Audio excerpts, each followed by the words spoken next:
വാപ്പ ജീവിച്ചിരിക്കുന്നിടത്തോളം കാലം മോള് രാജകുമാരിയാ. വാപ്പാക്ക് ജീവനുള്ളിടത്തോളം കാലം വാപ്പാന്റെ മോള് രാജകുമാരിയാണ്. ഞാൻ എന്റെ മോളോട് എപ്പോഴും പറയും, ഞാൻ പറയും, വാപ്പ ജീവിച്ചിരിക്കുന്നിടത്തോളം കാലം മോളാരാ?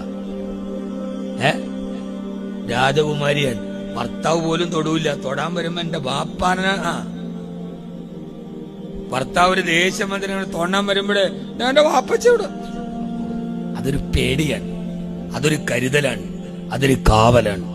വാപ്പ വീട്ടിലുണ്ടെങ്കിൽ വാപ്പയെ പോലെ ഒരു സുരക്ഷ വേറൊരാളില്ല. വാപ്പ വീട്ടിലുണ്ടെങ്കിൽ മുമ്പിലത്തെ വാതിലിന് താഴിട്ടില്ലെങ്കിൽ പോലും ഉമ്മയും മക്കളും സുഖമായിട്ടുറങ്ങും. കാരണം അപ്പുറത്തെ മുറിയിൽ വാപ്പയുണ്ട്. വാപ്പ വീട്ടിലില്ലെങ്കിൽ ഗോദ്രേജിന്റെ 7 താഴിട്ട് പൂട്ടിയാലും ഉമ്മായും മക്കളും സമാധാനമായിട്ട് ഉറങ്ങില്ല. ഒരു ശബ്ദം കേട്ട ചാടി